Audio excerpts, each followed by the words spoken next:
اندازہ کریں اتنی بڑی ولایت کا مقام کہ جب تک ان کی سند نہ ملے بندہ ولی نہیں بن سکتا. کہ شیخ، پیر اور فقیر اور اللہ کے ولی خود اتنا بہترین کھانا کھا رہے ہیں اور میرا بچہ جو ہے ہڈیاں کا گوشت کھینچ رہا ہے. تکلیف ہوئی، سنبھالا نہیں گیا، سیدھے شیخ کی خدمت میں آ گئی. فرماتے ہیں مولا جب تک یہ زبان تیرا ذکر کرتے رہے، تیرے حبیب کی بات کرتے رہے، تب تک تو مجھے بولنے کی توفیق دینا. جس دن سے میری زبان تیرے مشن سے ہٹ جائے مجھے گمراہ کر دینا. یہ غوث اعظم فرما رہے ہیں. اور ہم جب گرو اندھا ہوگا تو پھر شیشے کا کیا ہوگا آپ اندازہ کر لیں. حضور کے فرمان پر کیجئے. حضور نے ارشاد فرمایا جب قوم بگڑ جاتی ہے اللہ رب العزت اس پر ظالم حکمران مسلط کر دیتا. اور بعض لوگ آج پیر کے گھر میں بس پیدا ہو جاتے ہیں. جس آیت پاک کی تلاوت کرنے کا شرف حاصل کیا ہے اللہ رب العزت اس ایک حصے میں، ایک جگہ میں تینوں چیزوں کا ذکر کر دیا. ایک اولیاء اللہ کی شان بیان کر دی کہ اولیاء اللہ ہے کون، اس کے بعد ان کی پہچان بتا دی، اس کے بعد ان کا انجام بتا دیا. یہی تین چیزیں چاہیے ہوتی ہیں نا. آپ کوئی ایجوکیشن حاصل کرتے ہیں تو سب سے پہلے اس تعلیم کی شان آپ جانتے ہیں کہ اگر میں پولیس والا بنوں گا تو کیا ہوگا، اگر میں وکیل بنوں گا تو کیا ہوگا، اگر میں انجینئر اور ڈاکٹر بنوں گا تو کیا ہوگا. اس کی شان پہلے آپ جانتے ہیں. اس کے بعد اس کی پہچان جانتے ہیں کہ کتنے سال پڑھنا پڑے گا، کتنے سال علم حاصل کرنا پڑے گا تب میں یہ ڈگری حاصل کروں گا. اس کے بعد آپ اپنا انجام جانتے ہیں کہ میں بننے کے بعد ڈاکٹر کیا میرا ہوگا. تو اللہ رب العزت نے اس ایک جگہ پر یہ تینوں باتیں بیان فرمائی. سب سے پہلے اللہ فرماتا ہے اولیاء کی شان بیان کرتے ہوئے فرماتا ہے الا ان اولیاء اللہ لا خوف علیہم ولا هم يحزنون، کہ بے شک اللہ کے ولیوں کو کسی چیز کا کوئی خوف نہیں ہے، کسی چیز کا کوئی ڈر نہیں ہے، کوئی ملال نہیں ہے. یہ ان کی شان ہے.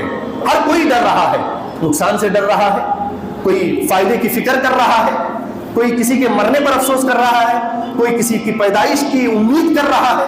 لیکن جو اللہ کا ولی ہے وہ ہر وقت یہی کہتا ہے لائی حیات آئے قضا لے چلی چلے، اپنی خوشی آئے تھے نا اپنی خوشی چلے. وہ ہر وقت اللہ کی طرف متوجہ ہوتا ہے. یہ اللہ کے ولی کی شان ہوتی ہے. اس کے بعد فرمایا الذین آمنوا وکانوا یتقون، یہ ہے ولی کی پہچان. ولی صرف ڈرنے والا بے ڈر نہیں ہوتا، نیڈر نہیں ہوتا. اس کے اندر ایک کوالٹی ہوتی ہے. وہ کیا؟ وہ پکا ایماندار ہوتا ہے. بے ایمان اللہ کا ولی نہیں ہو سکتا. الذین آمنوا، وہ ایمان والا ہوتا ہے. وکانوا یتقون، اور اس کے دل میں ٹھوس ٹھوس کے رب کا ڈر بنا ہوا ہوتا ہے.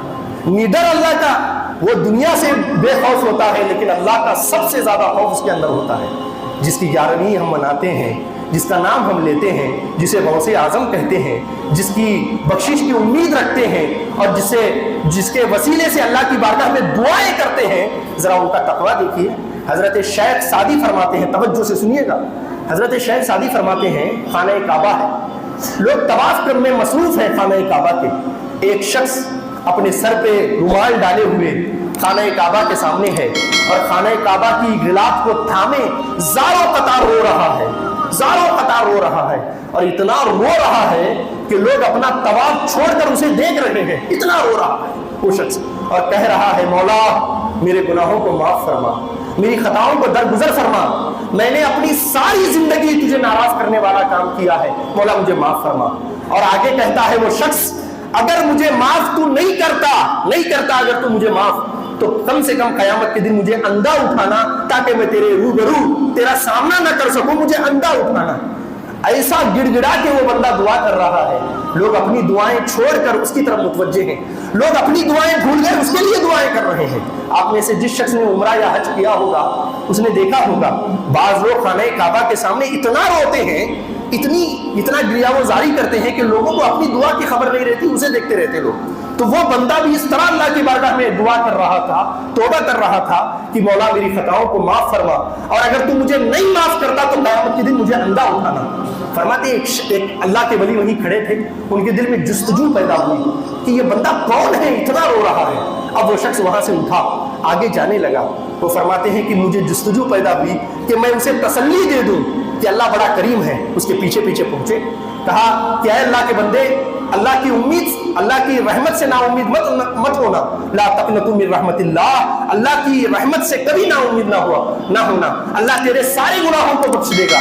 جستجو پیدا ہوئی کہ دیکھیں یہ شخص کون ہے جو اتنا رو رہا تھا، ایسے جھانک کر کے دیکھا، فرماتے ہیں میرے ہوش اڑ گئے، وہ کوئی عام شخص نہیں تھا بلکہ وہ غوث اعظم شیخ عبد القادر جیلانی رضی اللہ تعالیٰ عنہ تھے۔ اندازہ کریں اتنی بڑی ولایت کا مقام کہ جب تک ان کی سند نہ ملے بندہ ولی نہیں بن سکتا، اتنا بڑا مقام و مرتبہ، اور اللہ کی بارگاہ میں اتنا خوف کہ کہہ رہے ہیں کہ اگر میرے گناہ معاف کرنے کے لائق نہ ہو تو مجھے قیامت کے دن تو اندھا اٹھانا۔ ایسا خوف، ہم اور آپ صرف ان کے نام کی 11ویں کھانے والے ہیں، جب غوث اعظم کو اتنے خوف کی ضرورت ہے، ہم تو گنہگار ہیں، سیاہکار ہیں، خطا کار ہیں، ہمیں کتنے اللہ کے خوف کی ضرورت ہونی چاہیے۔ غوث اعظم ایسے ہی اتنا بڑا مقام ملنے کے بعد بیٹھ نہیں گئے گدی لگا کر کے۔ غوث اعظم فرماتے ہیں میں چھوٹا تھا، میرے والد کا سایہ میرے سر سے اٹھ گیا، ایک ماں ہے اور 2 ہم بچے ہیں۔ فرماتے ہیں ایک دن میدان میں ہم سارے بچے کھیل رہے تھے اور بچے بھی تھے، اچانک اس میدان میں ایک بیل آ گیا۔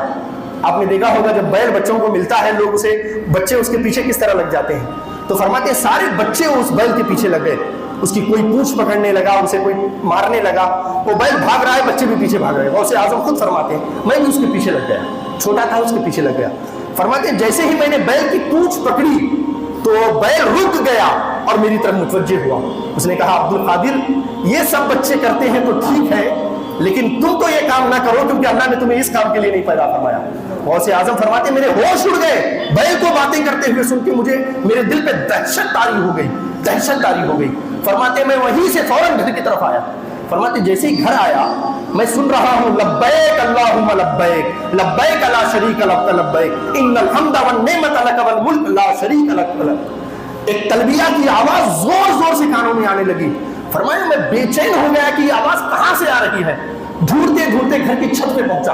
فرماتے جیسے ہی گھر کی چھت پہ پہنچا میں کیا دیکھتا ہوں کہ اللہ نے سارے پردے ہٹا دیے میری آنکھوں کے اور مجھے عرفات کا میدان جیلان شہر اپنے گھر کے سامنے سے نظر آ رہا ہے، عرفات کا میدان نظر آ رہا ہے اور وہاں لوگ پڑھ رہے لبیک اللہم لبیک، وہ آواز مجھے براہ راست سنائی دے رہی ہے۔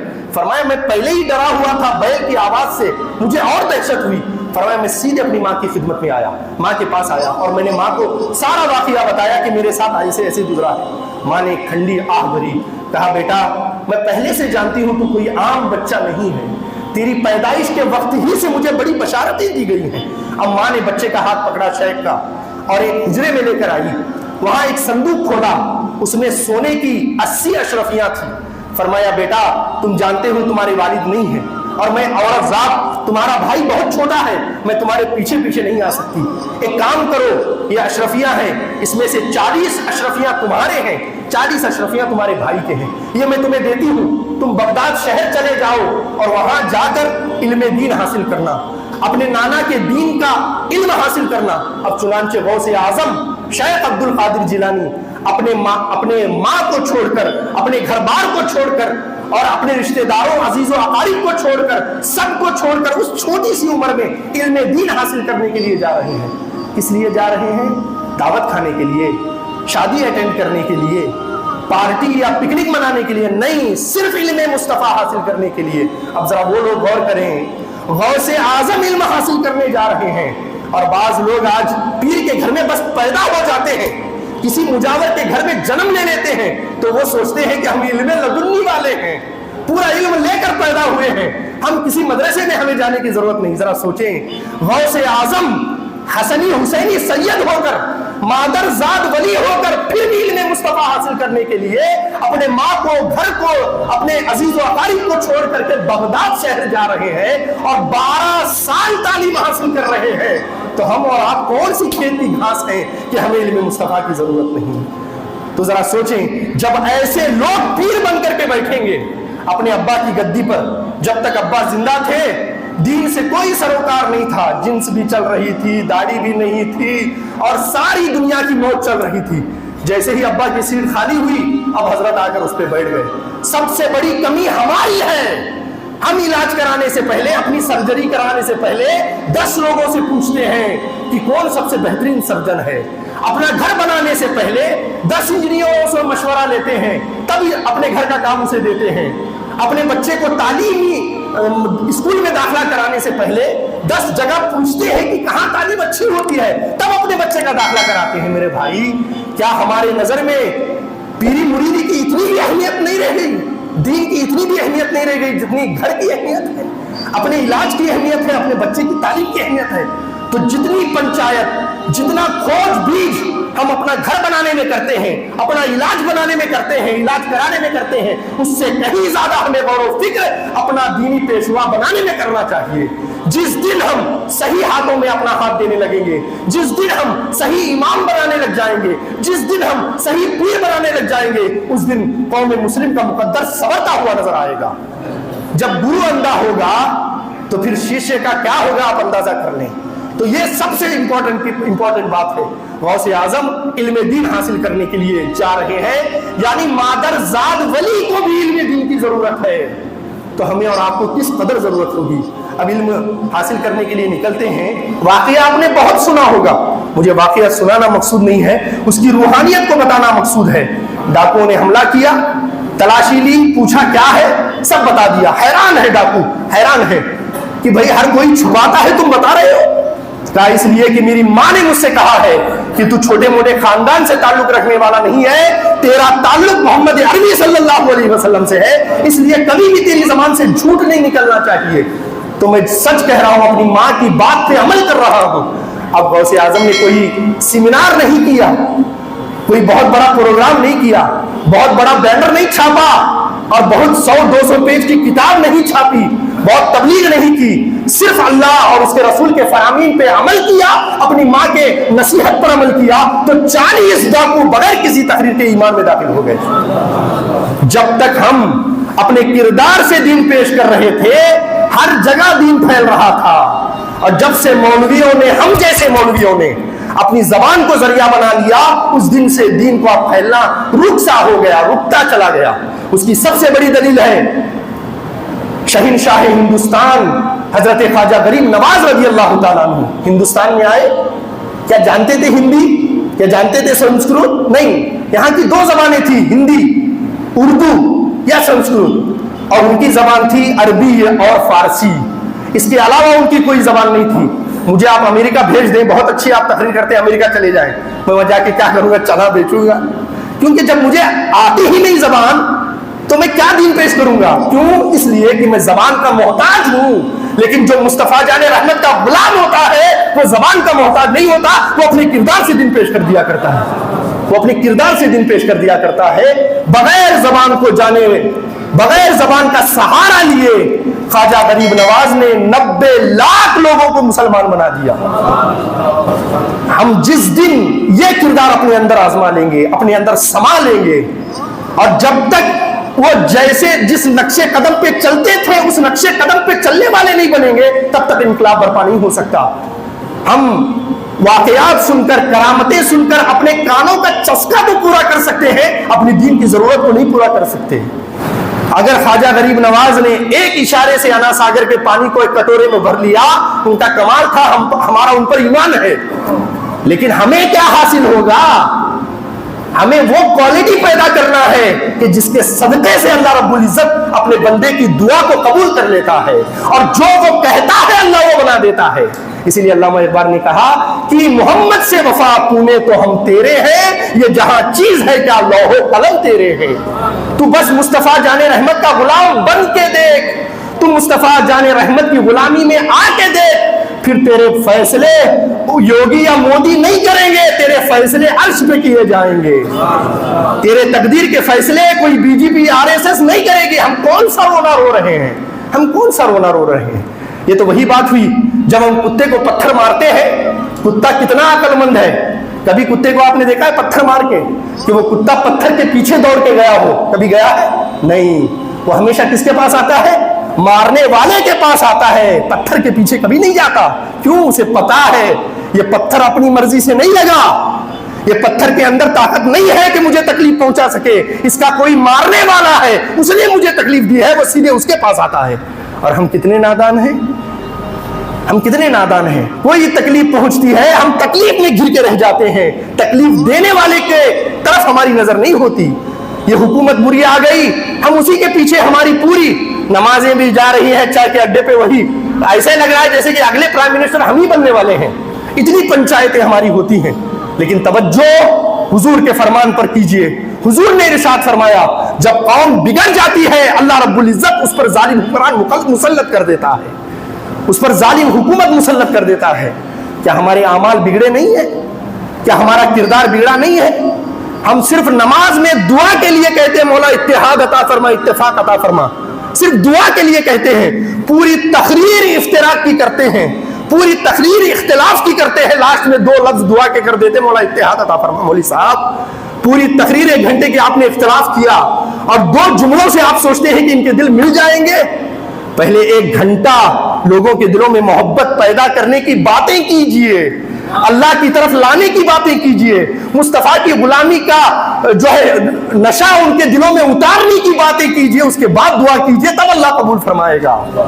غوث اعظم کے فرزند حضرت عبداللہ فرماتے ہیں میرے والد جب بیان فرماتے تھے، اور بیان کے بارے میں غوث اعظم کے جملے سنیے.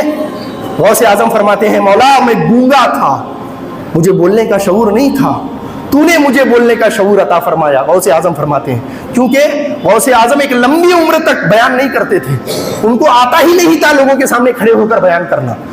جیسے ہی لوگوں کے سامنے کھڑے ہوتے زبان بند ہو جاتی. ایک دن آپ آرام فرما ہے، آقا نعمت صلی اللہ علیہ وسلم خواب میں تشریف لاتے ہیں، کہتے ہیں بیٹا تم جو ہے عبد القادر واز نہیں کرتے، بیان نہیں کرتے. عرض کیا حضور میری زبان ہی نہیں کھلتی ہے. تو حضور نے فرمایا ذرا اپنا منہ کھولو. منہ کھولا، 7 مرتبہ اپنا لعاب دہن حضور کے منہ میں ڈالا، حضرت شیخ عبد القادر جیلانی کے منہ میں حضور نے ڈالا. اس کے بعد وہ کمال ہوا کہ آپ کی زبان کھلتی تھی تو 70,000 کا مجمع ہوتا تھا، 70,000 کا مجمع، اور پہلی صف والا اسی انداز سے سنتا تھا جس انداز سے آخری والا سنتا تھا. اتنا بڑا کمال، اتنی بڑی خوبی. حضرت غوث اعظم فرماتے ہیں مولا میں گونگا تھا، مجھے بولنے کا شعور نہیں تھا، تو نے مجھے بولنے کا سلیقہ عطا فرمایا. اگلا جملہ سنیے، فرماتے ہیں مولا جب تک یہ زبان تیرا ذکر کرتے رہے، تیرے حبیب کی بات کرتے رہے، تب تک تو مجھے بولنے کی توفیق دینا. جس دن سے میری زبان تیرے مشن سے ہٹ جائے مجھے گونگا کر دینا. یہ غوث اعظم فرما رہے ہیں. اور ہم کیا بولی بولتے ہیں، پوری تقریر، پورا بیان. ذرا غور کر لیں، ذرا اپنے کردار پہ جانچ لیں. تو حضرت کے صاحبزادے فرماتے ہیں کہ حضرت یحییٰ بن نجار رضی اللہ تعالیٰ عنہ اور 70,000 کا مجمع ہوتا، اور جب بیان ختم ہوتا ہزاروں ہزار لوگ سب کے سامنے کھڑے ہو کر اپنے گناہ کا اعتراف کرتے اور آپ کے ہاتھ پہ سچی توبہ کرتے، سچی توبہ کر کے جاتے. تو حضرت یحییٰ بن نجار رضی اللہ تعالیٰ عنہ ایک لمبا دھاگا ایک دن لے کر محفل میں بیٹھ گئے کہ دیکھتے ہیں آج کتنے لوگ توبہ کریں گے. جب کوئی توبہ کرے گا میں ایک گانٹ لگا دوں گا، ایک گرا لگا دوں گا، تو آخر میں گنوں گا پتا چلے گا کتنے لوگ. جب کبھی تاریخ لکھوں گا تو مجھے لکھنے کے کام آئے گا. یہ سوچ کر بیٹھ گئے. تو بیان ختم ہوا. جیسے ہی بیان ختم ہوا ایک شخص کھڑا ہوا، حضور میں بڑا شرابی تھا، آج آپ کی بات نے میرے دل پہ اثر کر دیا ہے، میں آج آپ کے ہاتھ پہ سچی توبہ کرتا ہوں، شراب کے قریب کبھی نہیں جاؤں گا. آپ نے گانٹ فوراً لگا دی. اس کے بعد ایک شخص کھڑا ہوا، حضور میں اپنے ماں باپ کا بڑا نافرمان تھا، ساری زندگی میں نے اپنے ماں باپ کی نافرمانی کی ہے، حضور آپ کی غلامی کے صدقے میں سچے دل سے توبہ کرتا ہوں اور اپنے ماں باپ کو کبھی نہیں ستانے کا وعدہ کرتا ہوں. پھر ایک گانٹ لگائی. 2-3 اسی طرح گزرے. اب 50-50 لوگ ایک ساتھ کھڑے ہونے لگے، ایک طرف سے جو ہے 25-25 لوگ توبہ کے لیے کھڑے ہونے لگے. حضرت یحییٰ بن نجار پریشان ہو گئے کہ اب کیسے گانٹ لگاؤں. کبھی وہ مجمع کی طرف دیکھتے، کبھی غوث اعظم کی طرف دیکھتے، کبھی اپنے دھاگے کی طرف دیکھتے. غوث اعظم نے مسکرا کر فرمایا اے یحییٰ میں لوگوں کی گانٹ کھول رہا ہوں، تو گانٹ لگا رہا ہے. فرمایا میں لوگوں کی گانٹ جو اللہ کی طرف سے گانٹ لگی ہے میں وہ کھول رہا ہوں اور تو گانٹ لگا رہا ہے. فرمایا یہ عبد القادر کا کمال نہیں ہے، یہ اللہ کا کمال ہے کہ اللہ نے ان کو توبہ کی توفیق عطا فرمائی ہے، اور جسے اللہ توبہ کی توفیق دیتا ہے وہ اللہ کی نعمت ہوتی ہے. یحییٰ تو ہی بتا کہ اللہ کی رحمت کو ناپا جا سکتا ہے، اللہ کی رحمت کو گنا جا سکتا ہے؟ ہرگز نہیں. وہ دھاگا رکھ دے، آپ نے رکھ دیا. یہ کمال تھا غوث اعظم شیخ عبد القادر جیلانی رضی اللہ تعالیٰ عنہ کا. اگر ہم واقعی ان کے ماننے والے ہیں، اور ان کے والد کا واقعہ آپ کو یاد ہوگا، غلطی سے ایک سیب کھا لیا بار بار کیسٹوں میں آپ نے سنا ہوگا، اندازہ کریں، بغیر اجازت کے مالک کے ایک سیب کھا لیا، 12 سال ان کے والد نے غلامی کی، 12 سال اس کا قرض ادا کیا، آج ہم اور آپ لوٹے ہوئے مال سے 11ویں شریف کر رہے ہیں، تو غوث اعظم اسے کیسے پسند کریں گے؟ اپنی بھان کا حق مار کر کے اپنی بہن کا اگر ہم 11ویں کر رہے ہیں تو کون سا وہ غوث اعظم کی بارگاہ میں پیش کرنے کے لائق ہوگا؟ ان کی نظر جس طرح ظاہر پہ ہوتی ہے باطن پہ بھی ہوتی ہے۔ یاد رکھیں آپ، ہم اور آپ یہ صرف دیکھتے ہیں کہ چکن اچھا سے تلا ہے کہ نہیں، بھنا ہے کہ نہیں، مسالہ لگا ہے کہ نہیں، لیکن ان کی نظر اس پہ بھی ہوتی ہے کہ آنے والا گوشت حلال پیسے سے آیا ہے یا حرام کے پیسے سے آیا ہے۔ وہ اسی چیز کو قبول کرتے ہیں جن کے والد ایک سیب بغیر اجازت کا قبول نہیں کیے، بغیر اجازت کا، حرام بھی نہیں تھا، بغیر اجازت کا۔ لیکن دوسری طرف ہم اور آپ لوگوں کو دھوکہ دے کر، اپنی بہنوں کا، بھائیوں کا حق مار کر، کسی پارٹنر کا حق مار کر کے 11ویں شریف، توشہ شریف کر رہے ہیں، تو کیا ہمیں غوث اعظم کی بارگاہ سے یہ امید ہے کہ ہم انقلاب برپا کر دیں گے؟ تعلیم کا سفر ہے، ولایت کا جتنا زیادہ مقام آپ کو سمجھنا ہے اور ولیوں کے جتنا زیادہ آپ کو قریب ہونا ہے، آپ کو اتنا زیادہ علم حاصل کرنا پڑے گا، علم کے قریب آنا پڑے گا، علم سے فائدہ اٹھانا پڑے گا، تب جا کر کے ہم صحیح معنوں میں غوث اعظم کے مشن کو سمجھنے والے بنیں گے، ان کی عظمت و بزرگی کو سمجھنے والے بنیں گے۔ اور علم پلیٹ میں رکھ کے دینے والی چیز نہیں ہے، وہ قربانی کے بغیر علم حاصل نہیں ہوتا۔ اب آخری بات سن کر کے میں اپنی سنا کر کے گفتگو ختم کرتا ہوں۔ حضور سیدنا شیخ عبد القادر جیلانی کی ایک مریدہ ہے، آپ کی خدمت میں ایک بچہ لے کر حاضر ہوتے ہیں۔ توجہ سنیں، آج ماں باپ بھی آئے ہیں، توجہ سے سنیں، علم حاصل کرنا کسے کہتے ہیں۔ ایک بچے کو لے کر آئی اور آپ کی خدمت میں پیش کیا، جملے سنیے، کہا مریدہ نے، حضور یہ بچہ اپنی غلامی میں قبول کریے اور اسے اپنے جیسا بنا کر مجھے دیجیے۔ آج کتنے ماں باپ آتے ہیں ہمارے پاس بچہ چھوڑتے ہیں، یہ جملہ کتنوں کے منہ سے نکلتا ہے کہ حضرت آپ کے حوالے کر رہے ہیں، اب یہ جیسا ہے آپ جیسا بنا کر کے ہمیں دیجیے۔ یہ کہتے ہیں کہ نہیں کہتے؟ وہ مریدہ نے بھی شیخ عبد القادر سے یہ جملہ کہا کہ حضور آپ کے سپرد کر رہی ہوں، اپنے جیسا بنا کر کے دیجیے۔ چند سال گزرے، ایک دن وہ بچے کو ملنے کے لیے آ گئی، اتفاق سے غوث اعظم شیخ عبد القادر جیلانی رضی اللہ تعالیٰ عنہ کھانا کھا رہے تھے اور وہی بچہ کھلا رہا تھا۔ آپ نے دیکھا، اس عورت نے دیکھا کہ آپ تلا ہوا بھنا ہوا مرغا کھا رہے ہیں، پورا مرغا کھا لیا آپ نے، ہڈیاں جمع ہو گئی۔ اس کے بعد کہا اٹھاؤ، اب وہ بچہ ہے دسترخوان کو اٹھاتا ہے، ایک سائیڈ میں چلا جاتا ہے اسی حجرے کے، جا کر وہاں اس ہڈیوں کو چوس چوس کر اس میں بچا ہوا گوشت نکال نکال کر کھانے لگتا ہے۔ ماں دیکھ رہی ہے، تکلیف ہوئی دل پہ کہ شیخ، پیر اور فقیر اور اللہ کے ولی خود اتنا بہترین کھانا کھا رہے ہیں اور میرا بچہ جو ہے ہڈیاں کا گوشت کھینچ رہا ہے۔ تکلیف ہوئی، سنبھالا نہیں گیا، سیدھے شیخ کی خدمت میں آ گئی، عرض کیا حضور میں نے اسے آپ کی خدمت میں بھیجا تھا، آپ ایسا کھا رہے ہیں اور میرا بچہ ہڈیاں کھا رہا ہے۔ حضور کو جلال آ گیا، فرمایا وہ ہڈیاں واپس لاؤ، منگائی واپس، دسترخوان پہ رکھی اور کہا قم باذن اللہ، اللہ کے حکم سے زندہ ہو جا۔ وہ مرغا زندہ ہو گیا۔ فرمایا پہلے تیرا بچہ ایسا بننا چاہیے، اس کے بعد اسے مرغا کھانے کا حق ہوگا، اس سے پہلے نہیں۔ کہا عبد القادر نے پہلے پتیاں کھائی ہیں، پہلے پتیاں کھائی ہیں، اس کے بعد اللہ نے یہ مقام عطا فرمایا ہے، ایسے ہی آسمان سے نہیں اتر گیا۔ تو آپ بھی اپنے بچے کو بہت بڑا حضرت بنانا چاہتے ہیں اور مجاہدے کے راستے سے نہیں گزارنا چاہتے ہیں تو سوچئے کیا بن جائے گا۔ اللہ رب العزت ہمیں آپ سب کو غوث اعظم کی تعلیمات کو سمجھنے، ان کے مشن کو سمجھنے اور اولیاء کرام کی تعلیمات پہ عمل کرنے کی توفیق عطا فرمائے۔ آمین آمین یا رب العالمین بجاہ سید المرسلین وما علینا الا البلاغ۔ السلام علیکم۔